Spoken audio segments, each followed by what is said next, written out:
You know what actually gets me? You walk into any gun shop, ask about a 357 Magnum lever action, and before you even finish the sentence, the guy is already pointing at the same three rifles. Henry Big Boy, Ruger made Marlin, Rossi, every single time. No questions asked, no conversation. There are 5 357 lever actions sitting on that same rack right now that will outshoot, outperform, and flat out embarrass those safe picks in the right situation.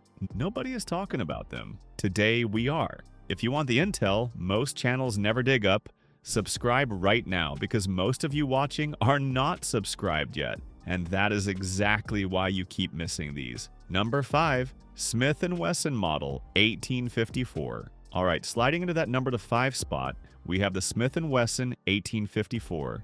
And yes, before you say anything, Smith & Wesson absolutely makes lever guns. Has been for a while now. The mystery is why this rifle gets so little attention, because once you actually look at what it is, the dismissal makes no sense. Smith & Wesson built this rifle themselves and the quality control shows it. The difference between this and a standard budget lever gun is obvious the moment you pick it up. We are at an MSRP of $1,279, which is premium territory, no question. But it is nowhere near what a custom build is going to cost you. What sets this rifle apart is the barrel setup. You get a 19.25-inch threaded barrel running a 1 in 14 twist. That twist rate works well across the entire spectrum of 357 Magnum bullet weights. Get yourself some 158 grain hard cast lead loaded over H110 and go shoot some groups at 150 yards. This thing will genuinely surprise you.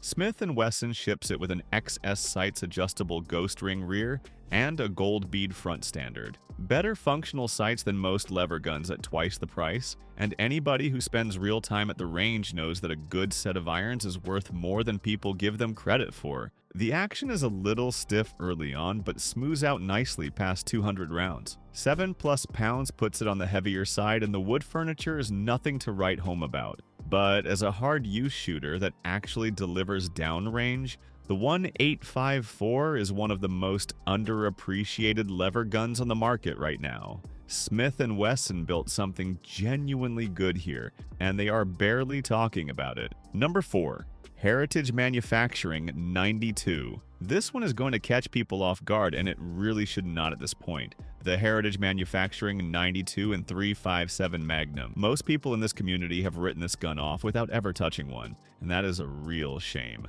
Heritage put the 92 series out in 2025, and it is sitting on John Browning's Model 1892 action, the same fundamental design that has been running reliably for well over a century. Street price is $600 to $750, which makes it the most accessible gun on this entire list. The action feeds 357 Magnum and 38 Special cleanly right out of the box. Every range test on this rifle has come back clean. The 24-inch octagonal barrel in 357 gives you a 12-round capacity, which is genuinely impressive for the caliber at this price point. Now here's the reality check. Heritage built their name on rimfire revolvers, and that association is hurting this rifle unfairly in the market. The 1 in 30 twist rate means it runs best on lighter to mid-weight loads. Push a heavy hard cast through it, and you are going to run into problems. And it is not a Marlin. It is not a Winchester. Nobody is claiming it is,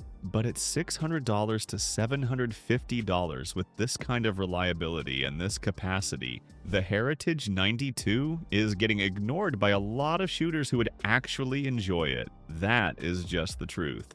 Number 3. Chiappa 1892 Alaskan Takedown. Coming in here, we have the Chiappa 1892 Alaskan Takedown. This is the one for the guys who actually take their rifles places. People write Chiappa off as budget import territory, and when it comes to this particular gun, that judgment is just wrong. The Alaskan is a purpose-built field rifle. 2 pieces in under 30 seconds, no tools involved.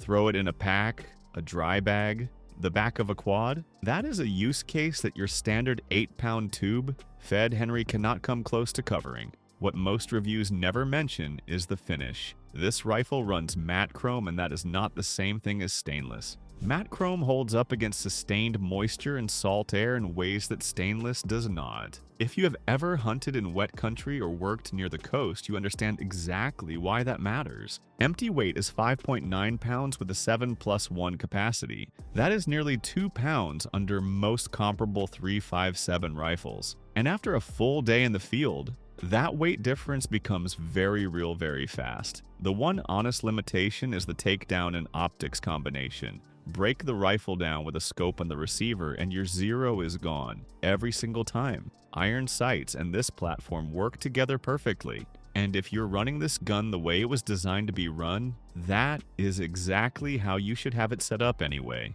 Quick note, if this kind of content is useful to you and you are not subscribed yet, take 2 seconds and fix that right now. These take real time to put together and your subscription is what keeps them coming. Back to the Alaskan. The new price runs $1,400 to $1,600. Yes, that is real money. But what you are buying is a field tool built by people who know what they are doing, not a range queen. If you hunt serious backcountry, run rivers, or just need a rifle that will actually fit under your truck seat and take whatever the weather throws at it, the Alaskan earns that price tag. Number 2. Winchester Model 1892. This one should be obvious, but somehow never comes up. The Winchester Model 1892 and 3.57 Magnum. Bring this gun up in a 3.57 lever action discussion and watch how fast people skip past it. That reaction makes no sense once you actually look at what this rifle is. Every single Model 92 clone on the market exists because of this action.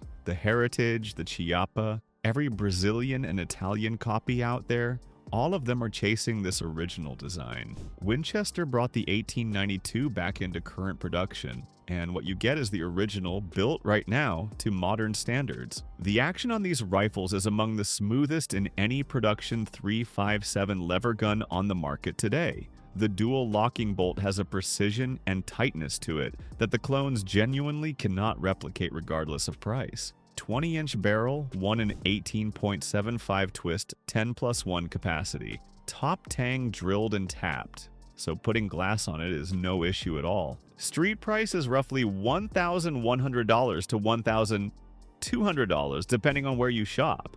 Considering what you're actually holding in your hands, that is honest money. The standard buckhorn sights are fine, but they are not going to impress anybody. And yes, some shooters are going to look at the price against the clones running at half the cost and decide the gap is too wide. That is a fair conversation to have. But if you want the lever action that started all of this, the one every other 3.57 lever gun is a copy of, built to current production standards and ready to run today, this is it. The fact that nobody seems to be buying it is genuinely baffling.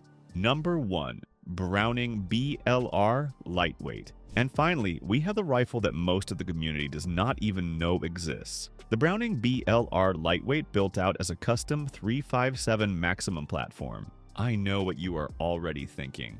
The 3.58 Winchester chambered BLR is not a 3.57 Magnum. You are right, but a competent gunsmith can rechamber and rebarrel that action for 3.57 Maximum. And what comes out the other side is something this market has never seen from a factory rifle. The BLR runs a rack and pinion action. No toggle link, no exposed hammer, detachable box magazine, rotating bolt. This is a lever action that functions with the precision of a bolt gun. Take it to a gunsmith who knows what they are doing and have it built for 3.57 Maximum. Same bullet diameter as your 3.57 Magnum, longer case, 40% more powder capacity, a 180 grain bullet pushing 1,900 feet per second from a 20-inch barrel. That is 30-30 energy, less recoil, and a trajectory that makes this cartridge genuinely viable past 150 yards. Here's the part that changes everything.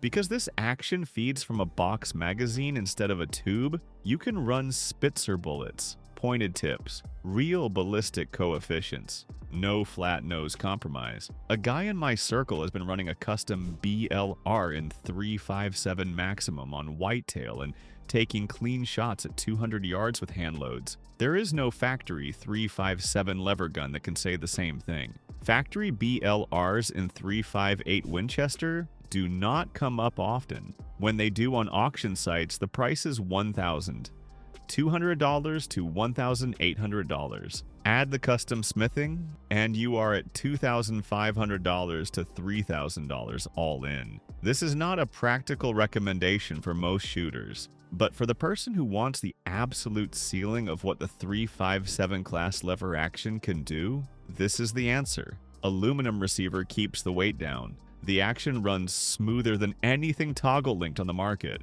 Box magazine means you can top off mid-stage without dumping your tube. The trigger is average out of the box, the aesthetics are not traditional, and if something breaks, you need a machinist, not a parts catalog. Those are real trade-offs. But nobody at your range has one of these. Nobody. And it outperforms everything else in this category. That combination is exactly what number one is for. I know a lot of you watching have your own experience with these rifles, or maybe you have a dark horse pick that did not make this list. Whatever it is, I want to hear about it. Drop it in the comments below. If you got value out of this deep dive, do me a favor, like the video, subscribe to the channel, and let me know what you want to see next. It really does help the channel grow, and it keeps this kind of content coming. Until next time, keep them on the paper and stay safe out there.